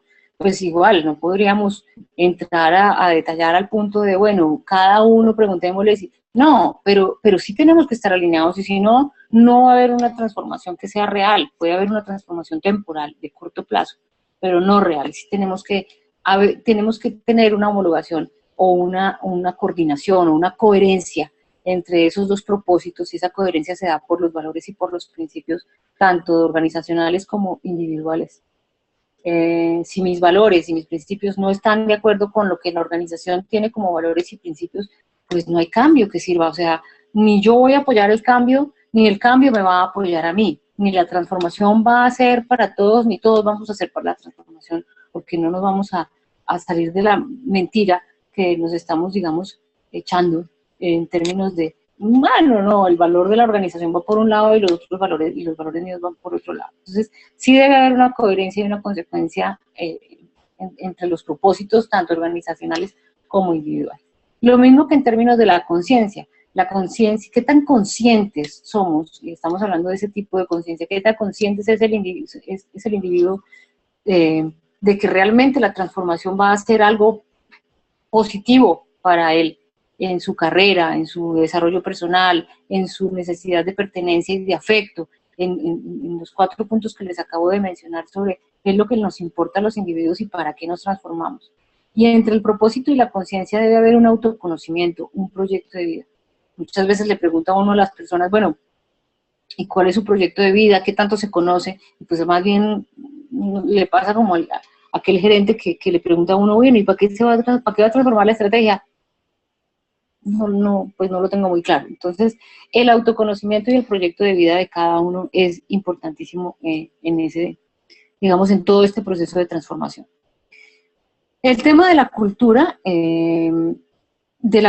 propia, de la cultura individual, de qué es lo que me mueve a mí entre la conciencia y la cultura individual, o sea, ser consciente y además generar como a partir de esa conciencia, generar hábitos, pues entonces viene la repetición. Si yo estoy completamente consciente, si el propósito de transformación de la organización va de acuerdo con mi propio propósito, con mi propósito personal, pues yo voy a empezar a generar hábitos, voy a empezar a generar repetición, voy a empezar a generar cambio, porque el cambio se da por la repetición, o sea, a todos los niveles. O sea, digamos que no podemos hablar de un cambio de un momento a otro cuando no ha habido un proceso de reiteración y de repetición de muchas cosas, de los hábitos, de los mismos pensamientos. Y por supuesto, pues entre cultura y cultura, pues debe haber una proyección, un reflejo. Casi que si yo estoy dentro de la organización, la misma organización, yo la reflejo, yo reflejo lo que es la organización. Pero ¿cuántas veces hemos estado en organizaciones que uno habla con las personas, con la persona que lo recibe a uno en la organización, la persona de la puerta, y tiene una, digamos, como refleja y proyecta una cosa completamente lejana y completamente diferente a lo que la organización dice en su eslogan? Entonces, el eslogan está muy bonito en la recepción, se ve fantástico, se ve súper chévere, pero el señor que tiene el eslogan aquí encima refleja otra cosa completamente diferente. Entonces ahí no cuadra la cultura organizacional con la cultura individual, por más de que en el papel esté escrito y sea muy bonito y esté chévere el discurso. Creo que habían varios chats por ahí.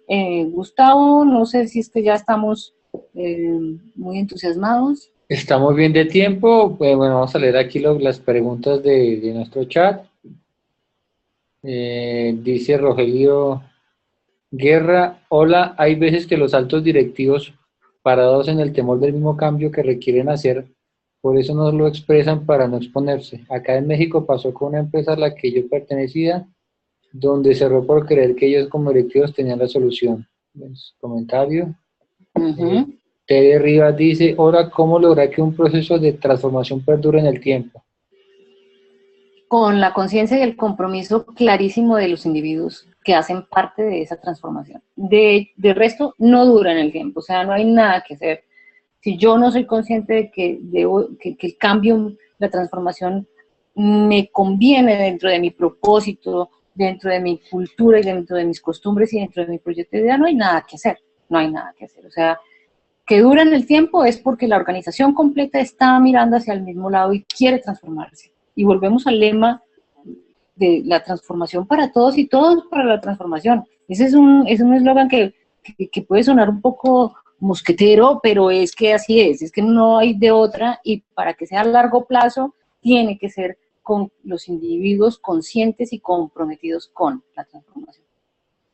Ok.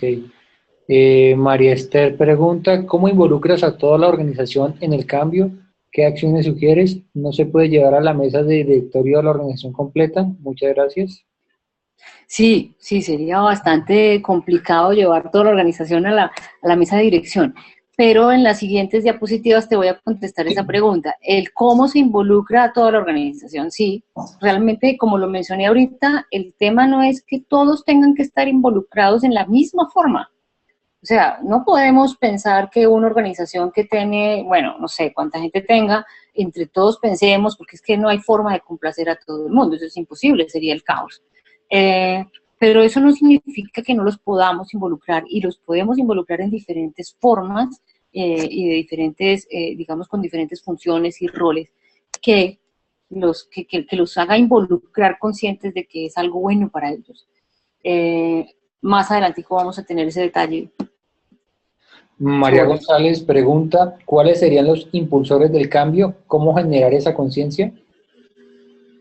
Bien, esa es una muy buena pregunta. Los impulsores del cambio tienen que ver con tres cosas, con la parte racional, con la parte emocional y con el entorno o el camino que hay que valga la redundancia, que hay que andar pues para poder generar el cambio.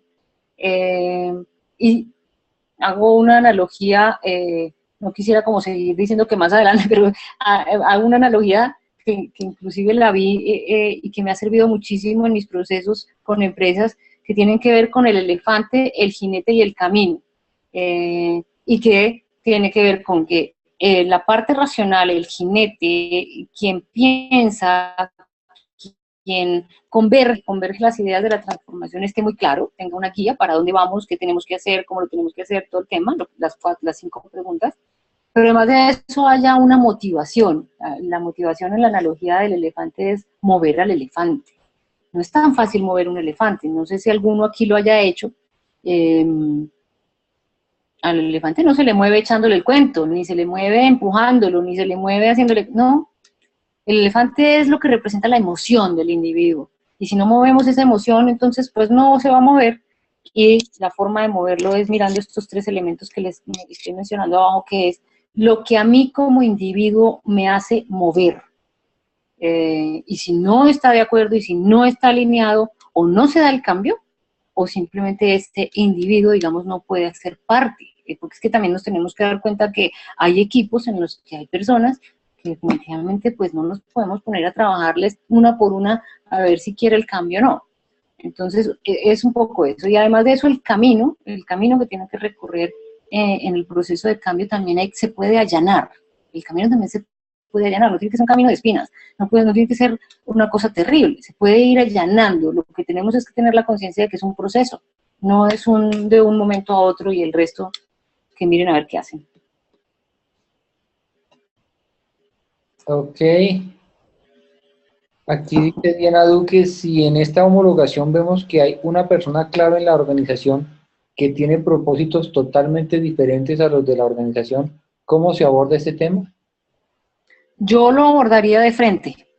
Yo confrontaría directamente a la persona y entraría, digamos, a mirar un poco la percepción, la interpretación, la emoción, la acción que esa persona está generando. Porque muchas veces lo que hay es temor, precisamente, temor, algo me va a pasar. Me van a bajar el estatus. ¿Sí? Entonces la compañía resulta que se dispersó, se redistribuyó y entonces ahora yo ya no voy a ser director sino jefe y entonces el estatus de director a jefe, pues qué tristeza, aunque no me quiten, no me bajen el sueldo, qué sé yo. Entonces simplemente puede haber un temor escondido detrás de esa caparazón de yo no cambio, o puede haber un camino diferente y entonces a esa persona casi que le conviene que le digamos, bueno, fresca, tranquila, su propósito de vida está totalmente contrario a lo que es la organización, entonces no tenemos por qué seguir juntos, es que no nos podemos obligar a eso, ¿no? Entonces yo iría a la confrontación directa y con esa persona, pues confrontación, no enfrentamiento, confrontación. Venga, ¿qué es realmente lo que hay detrás de esa caparazón de resistencia? Ok. Aquí Juan Ernesto dice, Mónica, encantado con este aprendizaje que hoy nos proporcionas y tal vez muchos estarán claros, pero me gustaría que pudieras detallarme cómo es el paso a paso para generar esa transformación individual o de la organización. Bueno, entonces ya mismo lo hacemos. Ya paso a las siguientes diapositivas y les cuento a la que sigue. Ok, dice, ¿cómo comenzamos la transformación desde los líderes como impulsores? Dice Nancy Ceballos. Uh-huh.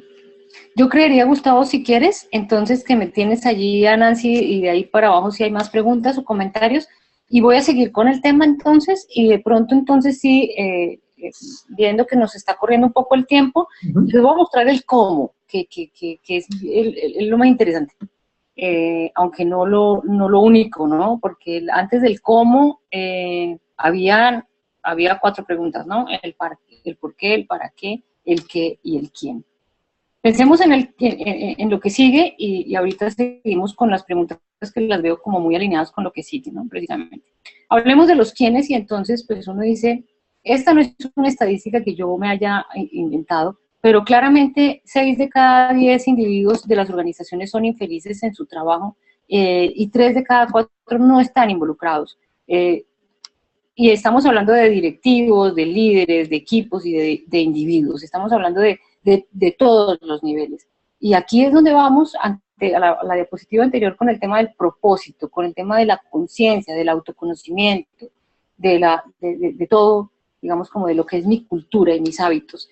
Y cuando la organización quiere cambiar y se encuentra con este tipo de números o de estadísticas, por decirlo de alguna manera, pues creo que lo primero que hay que cambiar es este sentimiento, este tema. Muchas organizaciones creen que con la formación y la capacitación, y me perdonan, yo soy formadora y soy capacitadora y soy consultora, pero no, muchas organizaciones dicen, no, listo, eso fresco, que les hacemos una formación en desarrollo de, no sé, soluciones sin información, resolución de conflictos, bueno, gestión de las emociones, cosas de ese estilo, pero creen que con una formación, un curso, un programa, pueden ya hacer una transformación en los individuos, y eso no es así simplemente. O sea, la transformación, para poder lograrla y generar un largo plazo, tiene un proceso bastante interesante y profundo, pues también depende del estado de las personas.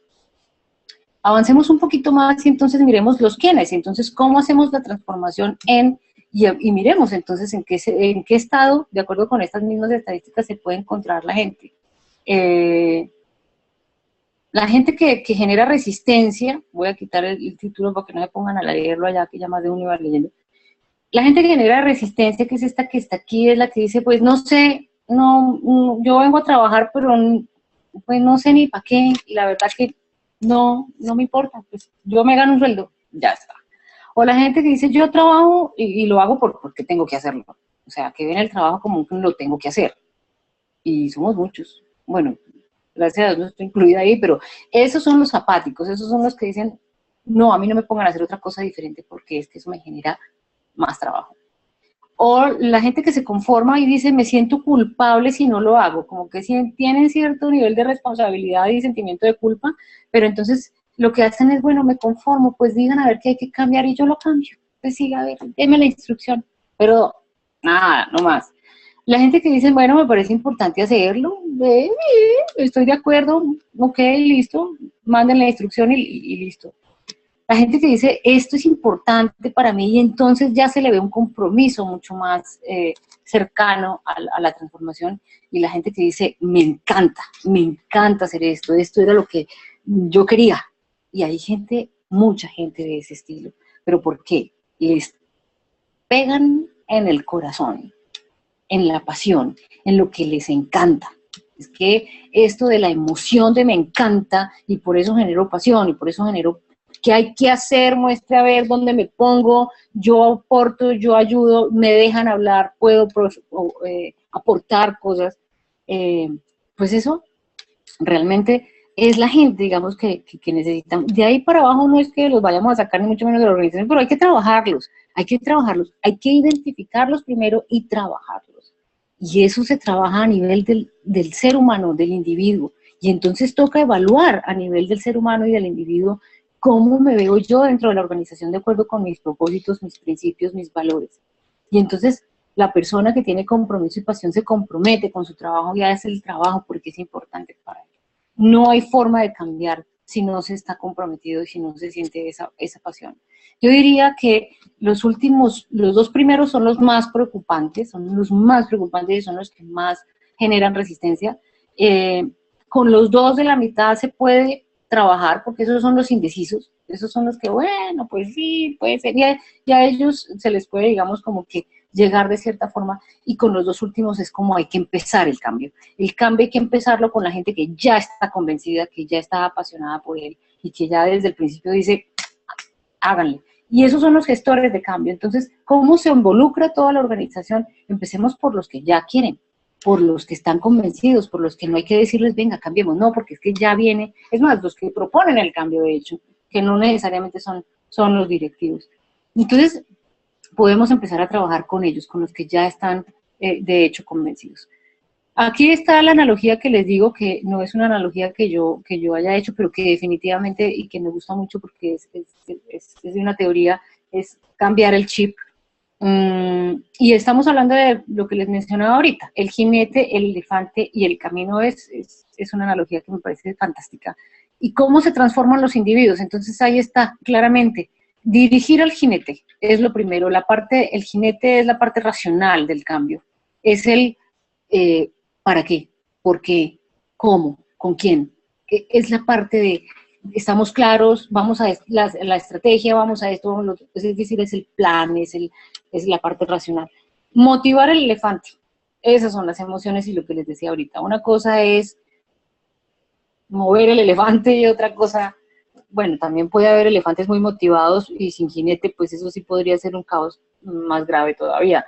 O allanar el camino y allanar el camino. O sea, las tres cosas, no puede faltar ninguna en términos de los individuos y de la organización. Entonces uno puede encontrar qué es lo que hace que el elefante no se esté moviendo, por qué no hay una motivación, o si hay una motivación importante, pero es un caos porque nadie sabe para dónde vamos, pues todos queremos cambiar y sabemos que necesitamos el cambio, pero es que ¿para dónde?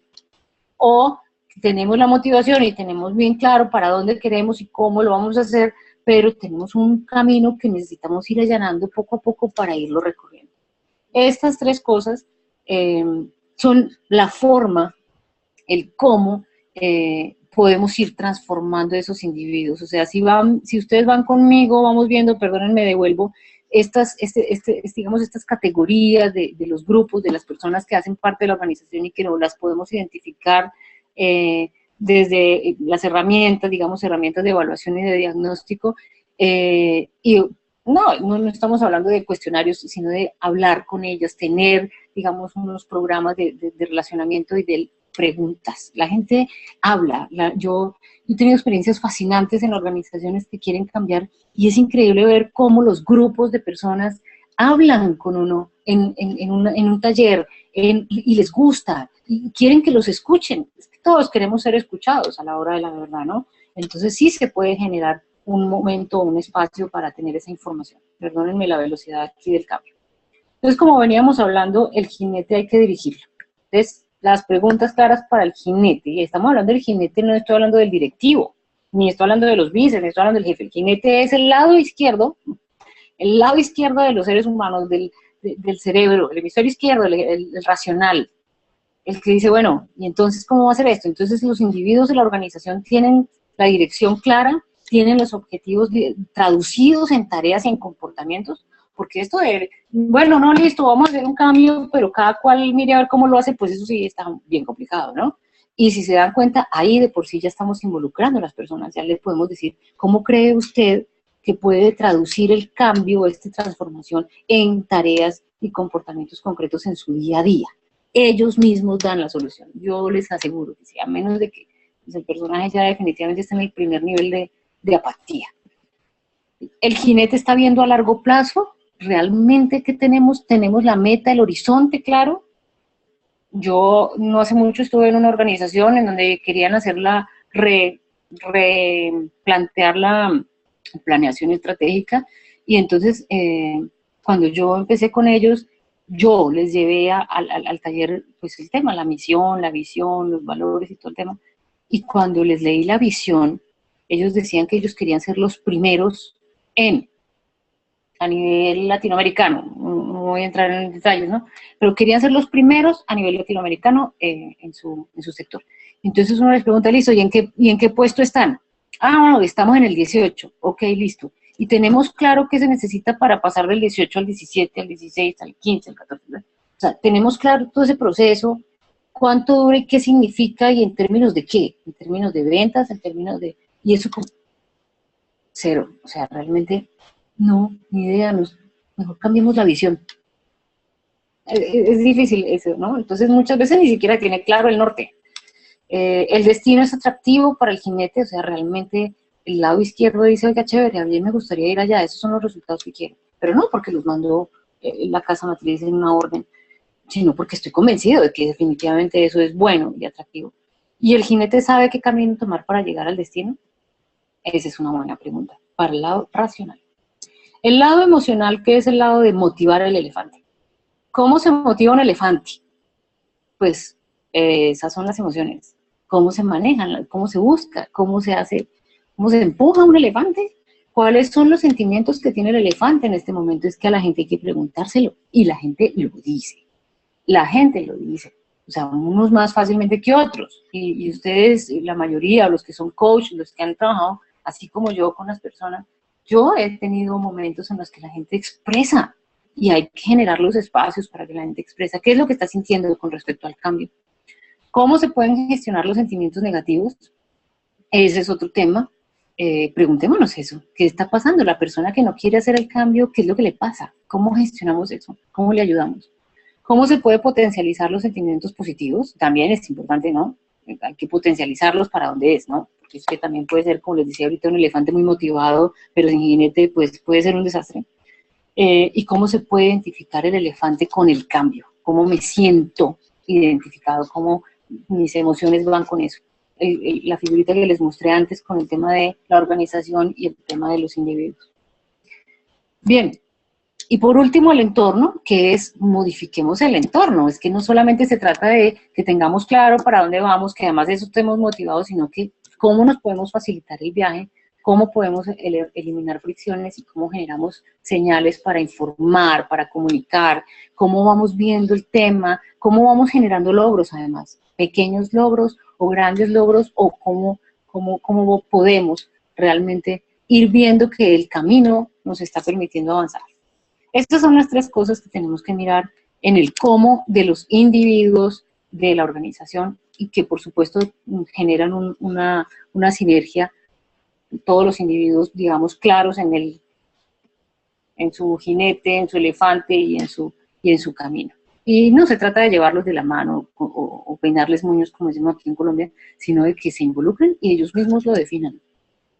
Bien, esto es más que conocido para los coaches. Entonces hablamos de que las creencias limitantes del elefante, del por qué no me muevo, o las creencias empoderantes del por qué sí, y de qué siento, y qué es lo que me hace pensar que sí se puede definitivamente, y eso es lo que hay que trabajar.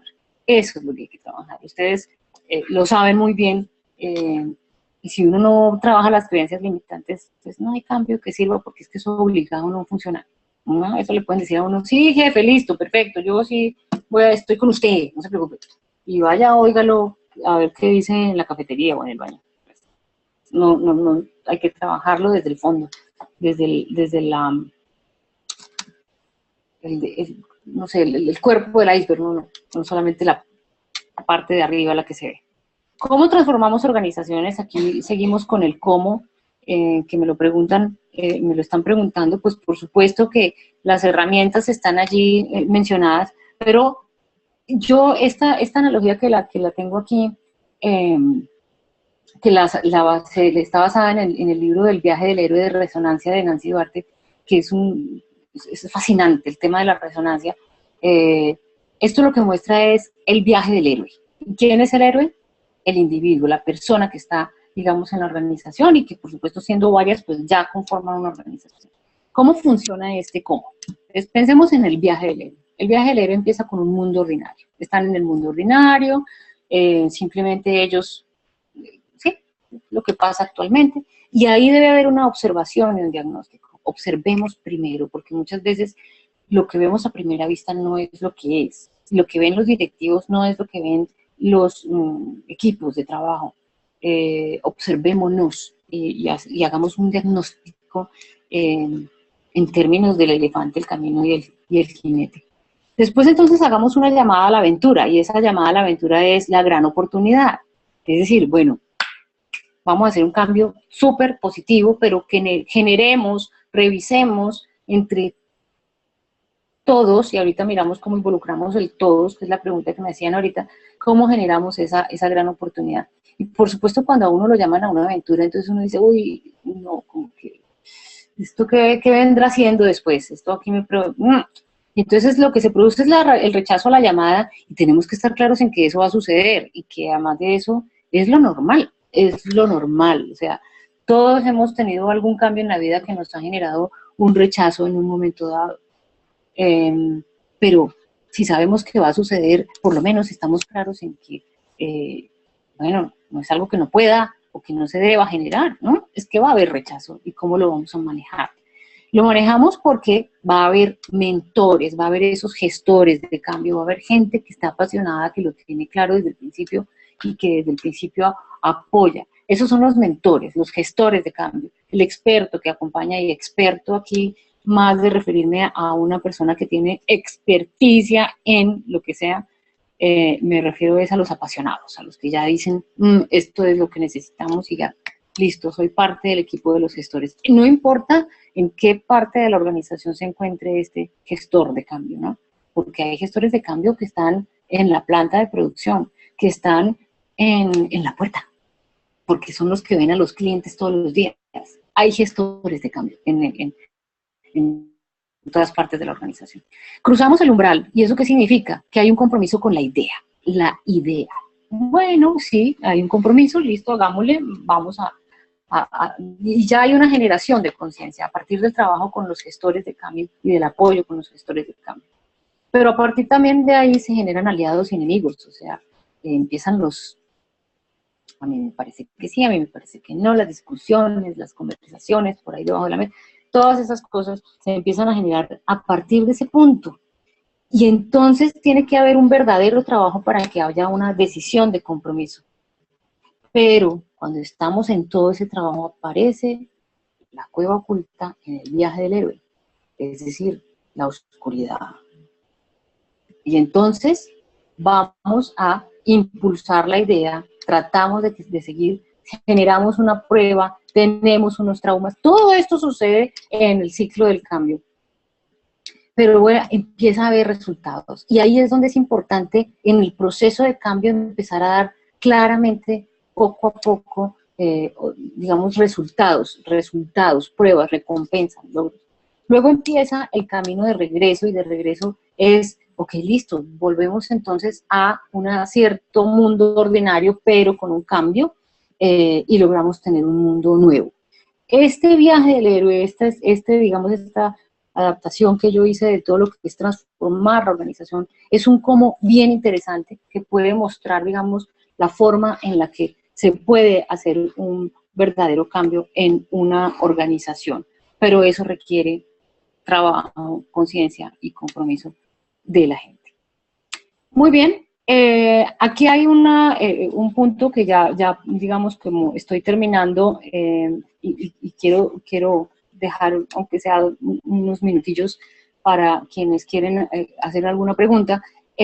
Hablamos de un sistema dual. Este es un tema que me gustó muchísimo y que también lo he comprobado de Kotter, que es generar esa gran oportunidad alrededor de la cual se hace el cambio. En alguna de las preguntas se hablaba de qué hace que el cambio suceda, y él lo llama los aceleradores del cambio. Fíjense los elementos que muestra Kotter y que verdaderamente tienen mucho que ver con todas las transformaciones. Uno es la gran oportunidad. ¿Qué es lo que queremos? ¿Cuál es el propósito? ¿Para dónde vamos? Y alrededor de esa gran oportunidad, crear una sensación de urgencia, crear una coalición orientadora, es decir, y la coalición, volvemos al tema, no son solamente los directivos, es un grupo de personas de diferentes áreas y diferentes niveles de la organización que hacen parte de una coalición, y la coalición es positiva. Esos son los gestores. Formar una visión y unas iniciativas estratégicas, esta es la partecita de dirigir el jinete, del horizonte, del para dónde. Reclutar el ejército de voluntarios, y los hay en las organizaciones, hay gente que es convencida de que hay que hacer el cambio y lo hace. Permitir acción eliminando barreras. Muchas veces el cambio no se hace por el temor a la equivocación, al fracaso, al esto no va a funcionar y si me equivoco me van a caer. Eso, hay que permitir la acción. Generar triunfos a corto plazo, que es algo que les vengo también mencionando. Mantener el ritmo, sostener esa aceleración, mantener el ritmo del cambio, no frenar, y al finalmente instituir el cambio. Esta es una herramienta bastante interesante y que se las dejo planteadas para que revisen el cómo y los pasos, el 1, 2, 3, 4, 5, por supuesto, habría que profundizar en cada uno de estos puntos, y como les dije al inicio, pues es un tema que da para muchísimo espacio. Parte de esa misma herramienta es que el cambio se hace de una manera dual. La jerarquía que tiene la organización es válida, los procesos que tiene la organización son válidos, las cosas que se han hecho, como lo decía ahorita Ben Miguel, y lo decía, también hay cosas que se han hecho bien, que se hacen bien. La jerarquía se puede mantener y se puede generar ciertos en la jerarquía, pero también deberíamos trabajar en forma de red, es decir, quienes están pendientes de que ese cambio surja, que la estrategia se dé, de mirar las oportunidades en el entorno. Eso es lo que se, digamos, mueve como una red. Bien, digamos que hasta aquí les dejo un mensaje que es lo que toca, definitivamente lo que les dije, de la información que les di, que pronto la pueden repasar después con la grabación de Gustavo, si les pareció interesante, es digamos esto, la transformación para todos y todos para la transformación. Les voy a dejar en la presentación, y como lo digo, tal vez Gustavo con la presentación, la grabación, va a poder después mostrar esto. Y empezamos con si la cuestión es ser o no ser, cambiar o no cambiar. Yo soy una fan de Shakespeare, y si ustedes miran, para cerrar esta maravillosa charla y maravilloso espacio, pues maravillosa charla por ustedes, porque pues yo no me puedo echar flores aquí sola, pero si ustedes miran este soliloquio de Hamlet, tiene todo que ver con lo que acabamos de hablar. Si la pregunta, si la cuestión es ser o no ser, si definitivamente a pesar de los avatares y a pesar de todas las cosas que pasan en los cambios y en las transformaciones, es preferible eso que morir. Eso es, y se los voy a dejar ahí para que lo puedan tener en algún momento y Gustavo lo compartirá, no tengo ningún problema, o ustedes lo pueden leer y miren la profundidad que tiene esto con respecto a, o no importa que sea difícil, que sea un proceso, que nos toque aguantar, es preferible 1000 veces pasar ese proceso que morir o dormir. Eso es lo que dice Shakespeare en su soliloquio de Hamlet y que a mí me encanta, pero que no lo voy a leer precisamente para no alargarme más. Quiero despedirlos con esto, con estas estrofas, y que, vuelvo y les digo, el sentido de estas estrofas es ser, cambiar, vivir y actuar. Eso es lo que realmente tenemos que lograr en todo este proceso. Muy bien, Gustavo, muchas gracias por el espacio y yo no sé si tengamos tiempito para algunas preguntas, si me lo quieras transmitir. Mónica, no, encantado, fascinado con tu presentación. Desafortunadamente nos quedan 6 minutos para cumplir con el tiempo establecido para la charla. De pronto voy a leer algo de lo que está en el chat, ¿te parece? Y, muy bien, me parece, dale. No sé, voy a colocarte contra la espada y la pared. Uy, Dios mío, bendito sea el Señor. Bueno, no, creo que hay bastantes preguntas y bastantes dudas. La posibilidad de que las personas que no alcancemos a satisfacer su curiosidad puedan escribirte y tú de manera personal más adelante les puedas dar respuesta. Toda. Como esta última diapositiva tiene mi correo electrónico, si te interesa, o sea, si necesitas te doy el correo electrónico y que me escriban, o sea, me parece fantástico, pues inclusive el teléfono para los colombianos, pero pues no sé cómo lo manejes tú, Gustavo. En eso no, está perfecto, la verdad es que... Yo obedezco. La verdad es que yo te digo, yo prefiero que sea así porque como tenemos tan seguidos estos eventos, no tenemos la capacidad para de pronto ni siquiera enviar las grabaciones. Normalmente lo que hacemos es coordinamos con el conferencista para que las personas que quieran la grabación se la pidan directamente al conferencista, yo se la envío al conferencista y tú te encargas de si no tienes inconveniente, ¿no? No, ninguno, para nada, por supuesto. Se trata de eso, de compartir y de intercambiar conocimiento y experiencias y mutuamente nos alimentamos. Ahí está mi correo electrónico, monica.morales@blueprint.com.co. Escríbanme y quienes tengan preguntas o quieran que revisemos información y crucemos conocimiento, pues estoy lista. Y bueno, el teléfono también, como les digo, para los colombianos, está ahí. Y bueno, perfecto, entonces las personas que ya creo que por el tiempo en 4 minutos, 3 minutos que nos quedan preguntas ya no da lugar, entonces el correo de Mónica, monica.morales@blueprint.com.co, pueden preguntas, igualmente la grabación te la voy a hacer llegar a ti en el día de mañana para que las personas también puedan directamente contigo recibir la grabación. Perfecto. Lo que quiero relevante, hay una pregunta o una solicitud de María Laura de recomendar bibliografía, no sé si tú puedas... Claro, escríbeme por favor al correo electrónico y te la recomiendo. Inclusive en algunas diapositivas hay unas fuentes, ¿no? Porque no me gusta mucho, obviamente, y tengo que hacerlo y es lo que debe ser, ¿no?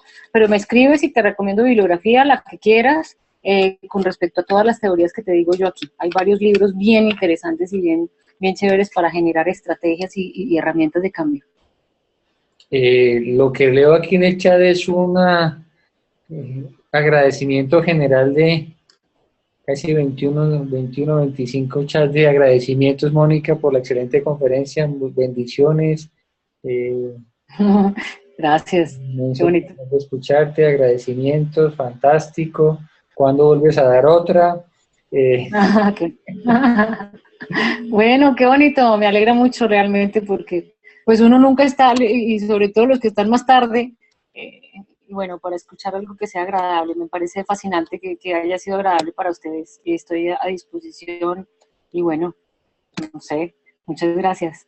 Mónica, muchas gracias a ti, muchas bendiciones a todos los que nos acompañaron de igual forma. Gracias por confiar en la ICF, en las propuestas académicas que estamos teniendo en este espacio de los jueves. Invitarlos a que entren a la página de la ICF, a icfcolombia.com. Miren el contenido que allí tenemos, el taller que estamos iniciando con Viviana Cortázar, del cual les estaremos enviando la información a sus correos, y no me resta nada más sino decirles de nuevo bendiciones y una muy muy feliz noche. Gustavo, gracias por la invitación. Les recomiendo el soliloquio de Hamlet, no se lo pierdan. Muchísimas gracias. Feliz noche para todos. Gracias. A ustedes también, muchas gracias. Chao. Chao, chao.